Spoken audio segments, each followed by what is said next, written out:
L'Écochelle Marathon, c'est une compétition internationale qui a lieu chaque année, depuis maintenant environ plus de 10 ans. L'ULG y participe depuis aussi presque 10 ans dans différentes catégories.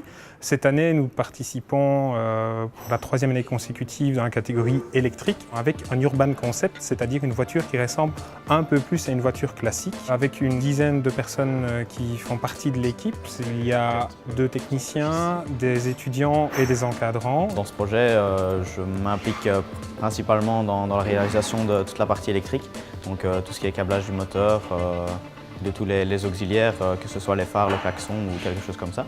Dans l'équipe, il y a 2 deuxièmes bacs avec nous, 3 troisièmes, et puis les 3 masters qui sont juste derrière nous, qui sont en train de travailler sur la coque. Donc il y a des niveaux d'études assez différents et ça rend un peu l'équipe assez complémentaire et on essaye de travailler là-dessus. Il y a aussi toute une kyrielle d'encadrants techniques qui sont membres de l'université et qui nous aident lorsqu'on a un problème. Les étudiants doivent refaire un tout nouveau véhicule, mais par des contraintes, je vais dire, temporelles. On va donc utiliser une partie de ce qu'ils ont fait pour le nouveau véhicule sur l'ancien véhicule, donc celui de l'année passée, pour essayer de valider le concept. Là, nous utilisons 2 moteurs. Un pour pouvoir démarrer et aller assez vite à l'objectif qui nous est fixé de 25 km/h environ, qui a un rendement assez mauvais, et un petit moteur qui lui va permettre de maintenir la vitesse constante mais qui a un rendement beaucoup plus important. Donc on va passer de l'un à l'autre tout au long de la course. Pour l'Écochelle Marathon, on a vraiment un cahier des charges bien défini où on doit par exemple peser maximum un certain poids, on doit pouvoir braquer avec le véhicule avec un angle de braquage qui est défini. On ne peut utiliser que des batteries dans notre cas, parce qu'on est en électrique, qu'à une tension maximale de 48 volts. Donc tous ces paramètres vont vraiment déterminer le choix de nos composants. Il a fallu réimaginer l'ensemble du système de transmission spécifiquement pour le véhicule qui est derrière moi. Donc ça est passé par toute une phase d'analyse des différentes solutions possibles, donc une courroie, des engrenages, une chaîne.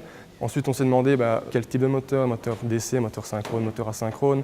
À côté de ça, il y a tout ce qui est système de maintien évidemment de tous les composants. Donc ici, on a bien assemblé la plaque de support des moteurs. Sans bruit.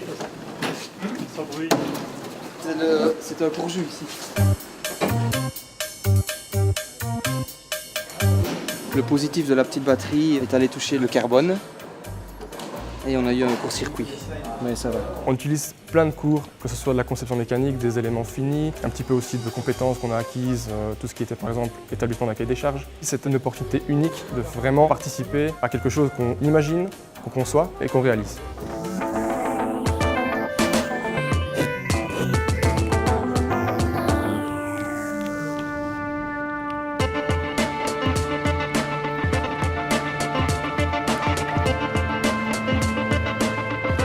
Donc là, la voiture a passé les tests qui sont concluants.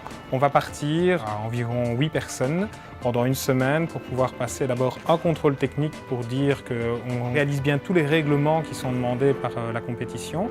Ensuite, on va avoir 2 jours de tests sur circuit, puis il y aura 2 jours de tests de compétition. C'est finalement un travail de plusieurs mois qui commence tout doucement à toucher au bout, vu qu'on va participer à la compétition. Donc, je serai encore plus content quand on aura vu le véhicule qui aura validé un run et qu'on sera classé quelque part dans le classement, et évidemment le plus haut possible.